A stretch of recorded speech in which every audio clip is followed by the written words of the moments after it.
Time to check in with CoinDesk Global Policy and Regulation Managing Editor nikhilesh-de, who is also the editor of CoinDesk's The State of Crypto newsletter. Good morning, Nick. So what are you watching? Good morning. Well, in a couple of minutes, we're going to be kicking off our coverage of the House Financial Services Committee hearing on the President's Working Group report on stablecoins. So we're going to be hearing lawmakers ask Undersecretary Nellie Liang of the U.S. Treasury Department questions about this report, including what risks stablecoins might pose to the U.S. financial system, as well as the recommended regulatory framework.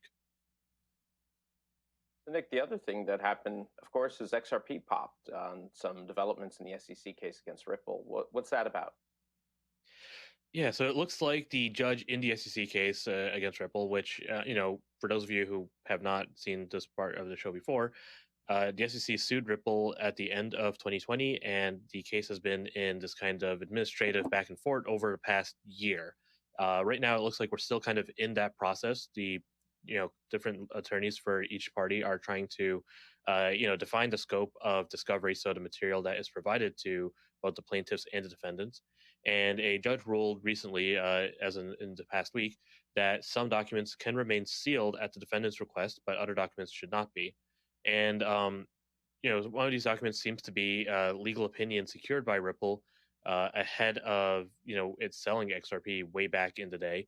The defendants seem to believe that this document will indicate that the SEC, or sorry, that Ripple, excuse me, acted in good faith and did not try to sell securities when it began selling or facilitating XRP sales over the past several years.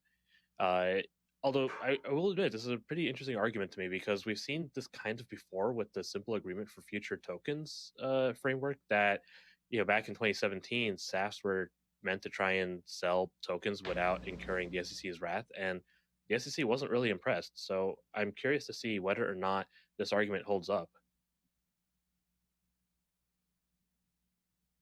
Nick, I believe there's another hearing tomorrow that you're watching out for. Yeah, so that'll be interesting as well. The Senate Agriculture Committee will be holding a hearing on digital assets, and the Ag Committee specifically oversees the CFTC, which is the other big regulator that we've been talking about, mostly when it comes to futures. Now, CFTC Chairman Ross Benham has already said in the past that he believes his agency might be the right regulator for the crypto spot markets, which doesn't currently have a federal regulator. And he will be testifying tomorrow. I imagine this is going to come up. And right now, like I said, there's no real federal regulator at the spot market level. The SEC has kind of tried to take this jurisdiction by saying that a lot of the cryptocurrencies that trade on exchanges look like securities. Chairman Benham's argument is that the trading volume, the bulk of which is Bitcoin and Ether trading pairs, are not securities because they're commodities, because there's futures products built on top of these, and so his agency might be the right choice. And I think we're going to see, just arguments about whether or not this makes sense tomorrow. Although I think it's too soon to tell whether or not it's going to lead to any legislation that will actually define the scope of this, jurisdiction.